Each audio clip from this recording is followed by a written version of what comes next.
Okay, here's part 3 of my review. I don't know how most people test their blade for vertical, like up and down play, but I basically hold the knife like this, and I torque this blade as hard as I can, and bounce it back and forth. And in all my Kershaw knives, that produces no play whatsoever. But, such as the frame lock, OBD1 here. But in this knife, because the blade is so thick and long and heavy, I can almost always get this liner locking plate to flex.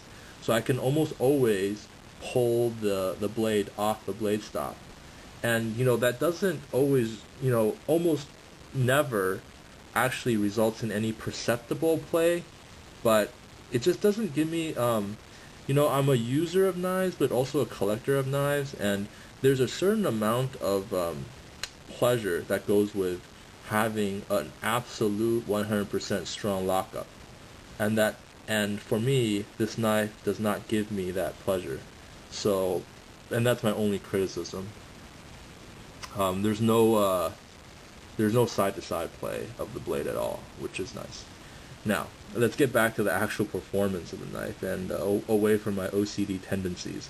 The shape of the blade itself allows you to make some pretty amazing cuts with it. Angling the blade like this, downwards, I was able to cut through a phone book near the edge. So pretend this is a phone book. Like this.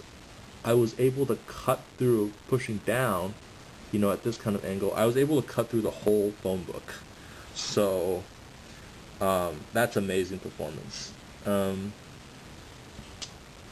wave feature on this knife, not everybody likes the wave feature, but I feel like it's the fastest deployment method I've ever seen.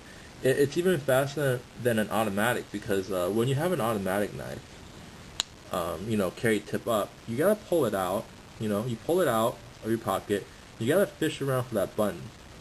And once you fish around for that button and you get the blade deployed, you have to reposition your hand to grab the blade, which is kind of a long process.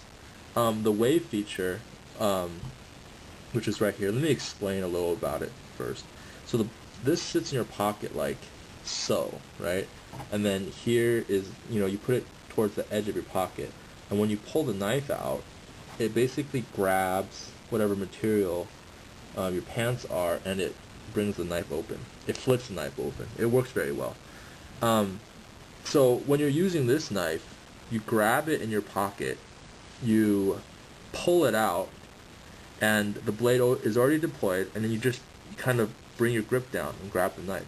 Whereas in an automatic, you gotta pull it out, go fishing around for the button, deploy it, and then pull your hand over to get a good grip on it. And I think I think for a fast deployment, this system is better than an automatic because you don't have to be gentle with it.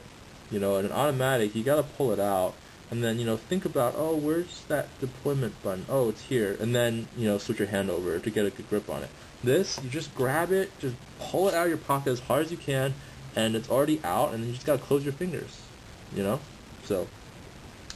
I think this is probably the best deployment system if you're going to use this in a self-defense role. Let's see. This wave system will only work with jeans, or It needs a very flat pocket. You can't have slant cut pockets because it doesn't give this little hook anywhere to grab onto.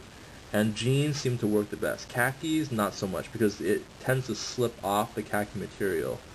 So make sure you have jeans if you're going to be carrying this knife, because otherwise, I feel like maybe 4 out of 10 tries it fails to deploy fully.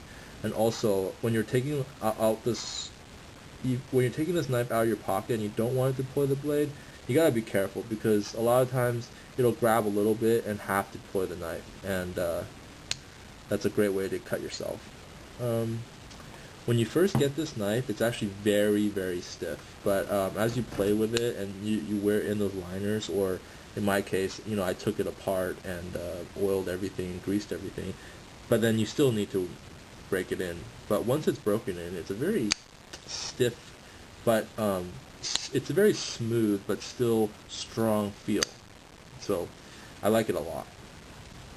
And if it was a frame lock, I would probably pay another $50 to $75 for a frame lock Emerson, and I would be 100% happy with it. This knife is I love this knife, but it just really bothers me having that liner lock that flexes. And if it was a frame lock that locked up, like, again, this OBD1, this would be absolutely my favorite pocket knife. So when I first got this knife, I took it completely apart. I soaked everything in CLP, greased the bushings, and I blue Loctited this adjustment, this pivot point, and put it back together. And this is personally my favorite knife, the knife that I feel like, if I feel like I'm going to be in a rough neighborhood, this is the knife I take with me.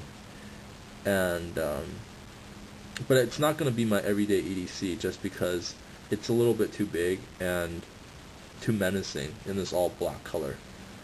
But I feel like this knife is probably the perfect self-defense pocket knife. However, due to the locking system, this liner locking system, and my criticism that level towards it, I'm not going to buy another Emerson until they come out with frame locks. And I do know a certain forum member on the Usual Network forum, he makes he makes frame locks conversions for this knife. But again, anything you get custom made, it's going to be at least $100 to $200, and I don't want to spend another $100 to make this knife a frame lock. Well, I would, but if it came from the factory and it was $100, so this is a $200 knife, I would have to think about it a little bit more, but I think I would eventually get it, and I would be very happy with it. Okay, that's my review of the Emerson Horseman. Hope you enjoyed it, and we'll see you again some other time.